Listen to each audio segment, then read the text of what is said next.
আজকের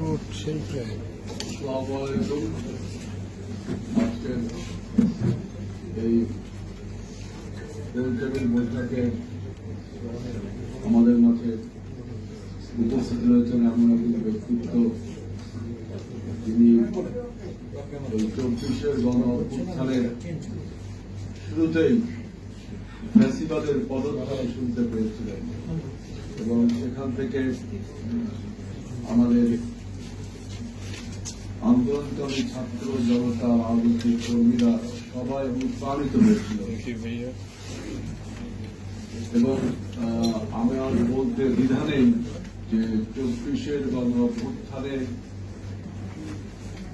দার্শনিকের ভূমিকা যদি কেউ থাকে, যেমন ফ্রান্স বিপ্লবের রুশো বা ভলতেয়ারের আপনার যে ভূমিকা রেখেছিলেন, আজকে আমাদের পূর্ববর্তী মাহমুদুর রহমান তিনিও 24-এর গণ অভ্যুত্থানের একটা দার্শনিকভাবে এবং রাজনৈতিক বয়ান তৈরিতে নিয়ামক ভূমিকা পালন করছেন। অনেকদিন নির্বাসন থাকার পরে তিনি এখন দেশে এসছেন। আমার সাথে তার সবসময় আমারই যোগাযোগ ছিল, কিন্তু আমি দুঃখিত তিনি আসার পরে তার সাথে যোগাযোগ হয়নি। টেলিভিশনের পত্রিকায়, আমার দেশ পত্রিকায় বা বিভিন্ন অনলাইনে তার বক্তৃতা আমি শুনি। আমি এই অনুষ্ঠানের মাধ্যমে তাকে আমার অন্তরের অন্তঃস্থল থেকে, হৃদয়ের গভীরতম স্থান থেকে ধন্যবাদ, শুভেচ্ছা ও অভিনন্দন জানাচ্ছি। এখানে পুলিশের অবসরপ্রাপ্ত কর্মকর্তাগণ আছেন। আমি একটা কথা বলতে চাই যে 2004 সালে আমি একবার ইংল্যান্ডে গিয়েছিলাম। সেখানে আমি যখন বাংলাদেশ এবং অস্ট্রেলিয়ার ক্রিকেট খেলা দেখে একটা গাড়িতে করে ফিরছিলাম, আমার গাড়ির চাকা পাংচার হয়ে গেছিল মাঝ রাস্তায়। আমি হয়তো 2-3 মিনিট দাঁড়ানোর পরে দেখলাম হঠাৎ করে পুলিশ তার থেকে চলে আসলো, এসে আমাকে স্যার বলে সম্বোধন করে আমার সমস্যা কি সব শুনে আমার টায়ার বদল করবার জন্য তিনি একটা গ্যারেজ থেকে টায়ার আনিয়ে দিয়ে আমাকে আবার যাওয়ার মতো ব্যবস্থা করলেন এবং আরো বললেন যে আপনি যদি কোনো প্রবলেম হয় আপনি আমাদেরকে নাম্বারে ফোন করতে পারেন। একইভাবে আমি একবার জার্মানিতে গিয়েছিলাম, তখন ট্রেনের টিকিট কাটতে হতো অটোমেশন মেশিন। আমি তখন অটোমেশন মেশিন হ্যান্ডেল করতে অত দক্ষ ছিলাম না, একজন পুলিশের সাহায্য চেয়েছিলাম। কিন্তু সেই পুলিশ আমার গায়ের রং দেখে আমার মনে হয় রেসিজমের মানে রোগে আক্রান্ত হয়ে তিনি আমাকে হেল্পটা করলেন না। অর্থাৎ উন্নত দুই দেশের পুলিশের দুই রকম ব্যবস্থায় দেখলাম। এখন দুটো ঘটনা দ্বারা বোঝাতে চাচ্ছি যে আইন এবং কানুন দ্বারা সবসময় সবকিছু নিয়ন্ত্রণ করা যাবে তা না। মানুষের নৈতিক উন্নয়ন এবং নৈতিক শক্তি একটা বড় জিনিস। দেখেন, এখানে ফুয়াদ ভাই একটা কথা বলেছেন যে পলিটিশিয়ানরা টাউট। আসলে কি ফুয়াদ ভাই কথাটা ঠিক? টাউট তাহলে তো পৃথিবীর দেশে দেশে রাজনীতি ছাড়া তো রাষ্ট্র হতে পারে না। রাজনীতি ছাড়া কি রাষ্ট্র হতে পারে? রাষ্ট্রের প্রধান অর্গান হল সরকার এবং এই সরকার গঠন করতে গেলে রাজনৈতিক দলের প্রয়োজন। এটা পলিটিক্যাল সায়েন্সের প্রথম শক্তি, যে রাজনৈতিক দল গঠন করতে হবে। সে রাজনৈতিক দলে যারা কর্মীগুলো থাকে তাদের রাজনীতি করে তাদের কি যেমন একাধারে টাউট করা চলে না, আবার পুলিশ বাহিনী সবাইকে আমরা একাধারে ক্রাফট তাও বলতে পারবো না। আসলে উনি আরেকটা খুব সুন্দর কথা বলেছেন যে সিঙ্গেল এন্ট্রির কথা যেটা বলেছেন। দেখেন, এই উপমহাদেশের ব্রিটিশরা আমাদেরকে বলতো হোয়াইট ম্যানস বার্ডেন, সাদা মানুষের বোঝা। এই বোঝাদের কিভাবে দমন করতে হবে সেজন্য সেই 1861-এ যে পুলিশ অ্যাক্ট ছিল সেটা এখনো ক্রমান্বয়ে চলছে। এটা নিয়ে যারা বিশেষজ্ঞগণ আছে তারা অদল বদলের কথা বলতে পারে। আমি আমাদের দল বিএনপি, আপনি দেখবেন যে আমাদের নেত্রী দেশনেত্রী বেগম খালেদা জিয়া 2016 সালে প্রথম ভিশন 2030 মাধ্যমে যে রাষ্ট্র সংস্কারের কথা বলেছিলেন সেখানে পুলিশ সংস্কারের কথা তিনি বলেছিলেন। ইভেন 20 সালে যখন আমাদের বর্তমান ভারপ্রাপ্ত চেয়ারম্যান 27 দফা এবং 23 সালে সমস্ত রাজনৈতিক দলের সাথে সমৃদ্ধ 31 দফা দিয়েছিল, তখনও একটা ক্লজে এই পুলিশ সংস্কারের কথা বলেছেন এবং স্বাধীন পুলিশ কমিশনের কথা আপনারা সবাই বলেছেন, সেটা বিএনপিও বলেছে এবং এই জন্য বিএনপি 6 সদস্য বিশিষ্ট একটি কমিটি গঠন করে 21 দফা সংস্কার প্রস্তাব দিয়েছে। আমি একটা পুলিশ রিক্রুটমেন্টের ব্যাপারে একটা কথা বলতে চাই। দেখেন যে বাংলাদেশে অনেক পরিবর্তন হয়েছে। 24-এর গণ অভ্যুত্থান কিন্তু একটা অভূতপূর্ব ঘটনা। 24-এর গণ অভ্যুত্থান এবং জুলাই আগস্টের চেতনায় উজ্জীবিত তরুণদেরকে পুলিশ রিক্রুটমেন্টে যদি প্রাধান্য দেওয়া হয়, তাহলে কিন্তু একটা আমাদের ভবিষ্যৎ পুলিশ আরো সুন্দরভাবে গড়ে উঠতে পারে। এই ক্ষেত্রে আমি পুলিশের রিক্রুটমেন্টে আরেকটি কথা বলতে পারি যে বাংলাদেশের ইউএনসিসি, স্কাউট, স্টাফ, রোভার, এই সমস্ত স্বেচ্ছাসেবী সংগঠনরা দেখবেন যে শুধু শারীরিক প্রশিক্ষণ করে না, ওখানে কিন্তু প্যাট্রিয়টিজম, মোরাল আপগ্রেডেশন সবকিছু শেখানো হয়। এখন এই জন্য আমি প্রথমে বললাম যে আইন করে যে সবকিছু ভালো করা যাবে তা না, মানুষের মধ্যে যদি দেশপ্রেম, মস্তিষ্কে যদি দেশপ্রেম, মুখ করা সাহস এবং যদি নৈতিক উন্নতি হয়, তাহলে কিন্তু যে কোনো প্রতিষ্ঠানে দক্ষ জনবল নিয়োগে ভালো হয়। আমি বিএনসিসি, রোভার, কাব, স্কাউটের কথা বললাম এই কারণে, সেখানে শুধু শারীরিক পরিশ্রম প্রশিক্ষণ হয় না, সেখানে এই প্যাট্রিয়টিজমও শেখানো হয়, মোরাল আপগ্রেডেশন সেটাও শেখানো হয়। অর্থাৎ এটা একটা যদি প্রশিক্ষিত হয়ে আপনার প্যাট্রিয়টিজমটা প্রশিক্ষণ দেওয়া যায় না, এটা স্পন্টেনিয়াসলি হয়। তারপরেও যেহেতু এইসব জায়গা করা হয়, পুলিশ রিক্রুটমেন্টের ক্ষেত্রে এইসব সেক্টরকে প্রাধান্য দেওয়া উচিত।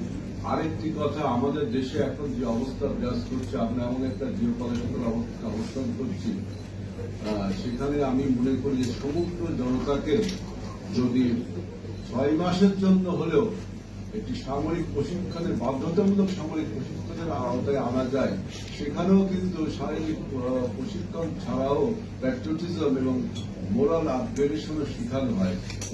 তখন কিন্তু যে কোনো প্রতিষ্ঠানের রিক্রুটমেন্টের ক্ষেত্রে এই যে দেশপ্রেম এবং নৈতিক উন্নতি, মানুষের রিক্রুটমেন্টের একটা সহজতর পন্থা পাওয়া যায়। আরেকটি কথা যে আমি দেখলাম যে বাংলাদেশের প্রতিটি থানায়, আমি যেহেতু তান্ত্রিক পর্যায়ে রাজনীতি করি, বাংলাদেশের প্রতিটি থানায় আমি দেখলাম পুলিশের খুব অভাব, মানে জনবলের অভাব। আমি তখন ওই থানায় আশেপাশে আমি সাথে কথা বলে চিন্তা করি যে দেখেন, একটা গ্রামে যদি একটা ইন্ডাস্ট্রি থাকে বা হাইওয়ে থাকে, সেখানে যদি কোনো ক্রাইম হয়, ওই যে ভিকটিম কিন্তু ওই হাইওয়ে পুলিশ, নৌ পুলিশ, তারপরে আপনার টুরিস্ট পুলিশ, এদের কাছে ফোন করে, থানায় ফোন করে। এই জন্য আমি মনে করি থানায় এই হাইওয়ে পুলিশ, নৌ পুলিশ, টুরিস্ট পুলিশ, এদেরও কিছু প্রতিনিধি রাখা উচিত এবং সেখানে আপনারা একটা বিশেষজ্ঞগণ যারা আছেন তারা একটা সিস্টেম করে যে থানায় একটা টোটাল পুলিশকে একটা আন্দোলনের মধ্যে আনতে পারেন, তাহলে জনগণ দ্রুত সেবা পায়। কারণ থানাগুলোর ডে টু ডে ক্রাইমগুলোকে মোকাবিলা করে, কিন্তু ওইখানে যদি হাইওয়েতে কোনো সমস্যা হয়, টুরিস্ট পুলিশের কোনো সমস্যা হয়, ওই ভিত্তিক কিন্তু প্রথমে থানায় ওসিকে ফোন করে, সেইখানে থেকে জনবল যথেষ্ট পাওয়া যায় না, অর্থাৎ ক্রাইম জোনে যাওয়া খুব দেরি হয়ে যায়। ওইখানে যদি একটা আমব্রেলা করা যায়। আরেকটি কথা, এখানে আমি দেখলাম সবাই দায় দায়িত্ব থেকে পুলিশকে এক্সেমশন দেওয়া হচ্ছে এবং সোয়াদার ভাষায় টাউটদেরকে ধরা হচ্ছে। আসলে কি পুলিশে এক্সেমশনটা পেতে পারে? তিনি কি তার ঊর্ধ্বতন কর্তৃপক্ষের অর্ডার, একটা অবৈধ অর্ডার, পুলিশ অ্যাক্টে থাকলে সে মানবে, অবৈধ অর্ডার মানতে কি বাধ্য? এরকম উদাহরণ কি পৃথিবীর দেশে দেশে, এমনকি বাংলাদেশে হয়নি? 1990-এর গণ অভ্যুত্থানে আমি মাঠ পর্যায়ের কর্মী ছিলাম, একটা ঢাকা বিশ্ববিদ্যালয়ের হল কমিটির সাধারণ সম্পাদক ছিলাম, তো মাঠ পর্যায়ে তখন আমি দেখেছি যে এরশাদ সরকারের আপনার আব্দুল মতিন, ডাক্তার মতিন, মাহমুদ হাসান সিদ্দিকী টাঙ্গাইল, এগুলো সরস্বতী, এদের সব কথা যে পুলিশের আইজি হয়তো শুনেছে, পুলিশ সব ওসি যে শুনছে, সব এসপি যে শুনছে, সব ডিআইজি যে শুনছে, এমন কিন্তু কোনো ব্যাপার না। তাহলে ঢাকা বিশ্ববিদ্যালয়ে আমরা 9 বছর ব্যাপী এরশাদবিরোধী আন্দোলন করেছি, কিন্তু শেখ হাসিনার মতো এরকম ফ্যাসিবাদী আচরণের মুখে আমরা পড়িনি। কারণ শেখ হাসিনা আমাদের এই পুলিশ বাহিনীকে এমন একটা পর্যায়ে নিয়ে গিয়েছে, আপনারা যারা 1984 উপন্যাস জর্জ অরওয়েলের এই উপন্যাসটা পড়েছেন, সেখানে দেখবেন তিনি তার বিরোধী পক্ষকে দমনের জন্য যে থট পুলিশ তৈরি করেছিলেন। কারণ থট ক্রাইম ধরো, ওই যে রাস্তায় আপনার টেলিস্ক্রিন, হিডেন মাইক্রোফোন থাকবে, সেখান থেকে যদি সেই বিগ ব্রাদারের কোনো বিরোধী কোনো লোক হেঁটে যাওয়ার সময় মনে মনে কোনো চিন্তা করে বিগ ব্রাদারের ক্ষতি হবে, তাও তার এই হিডেন মাইক্রোফোন এবং টেলিস্ক্রিনে ধরা পড়ে যাবে। এটাকে বলা হয় থট ক্রাইম, এবং এটাকে পানিশমেন্ট হবে থট পুলিশ দিয়ে। এরকম একটা এমন একটা অস্বাভাবিক পরিবেশ তৈরি করেছে শেখ হাসিনা, এবং এখন বক্তব্য শেখ হাসিনা এই বাহিনীটাকে গণশক্তিতে পরিণত করেছে। এখন যতই গণশক্তিতে পরিণত করা হয়, পুলিশ ছাড়া তো কোনো দেশ চলে না, রাজনীতি ছাড়া যেমন কোনো দেশ চলে না, পুলিশ ছাড়াও কিন্তু দেশের আইন শৃঙ্খলা রক্ষা করা সম্ভব না। এই জন্য এই পুলিশকে আপনার আমরা বিএনপি প্রথম অন্য যে কোনো দলের আগেই আমরা কিন্তু 6টি বিষয়ের উপর ভিত্তি করে, আমি ঠিক সেই 6টি বিষয় এখন মনে করতে পারছি না, 6টি বিষয় থেকে 21 দফা আমরা সুপারিশ করা দিয়েছি। যে আমাদের এইটাই ম্যাগনাটা তা না, আমাদের এই 21 দফা সুপারিশ করার অ্যাবজর্পশন পাওয়ার আছে, আরো জনগণের সঙ্গে আলোচনা করে এখানে আপনার যোগ বিয়োগ হতে পারে।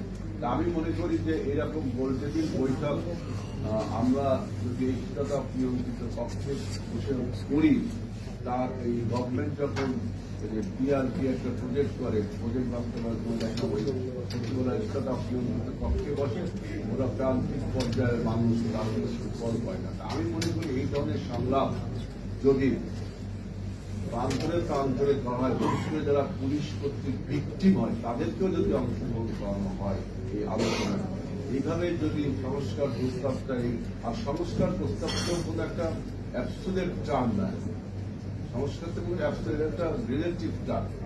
সুতরাং এটা আজকে আপনি যে সংস্কার প্রস্তাবটা দিচ্ছেন, এটা তো 10 দিন পরে তার উপযোগিতা হারাতে পারে। সুতরাং এটা একটা কন্টিনিউয়াস আপনার কন্টিনিউয়াস একটা ব্যাপার।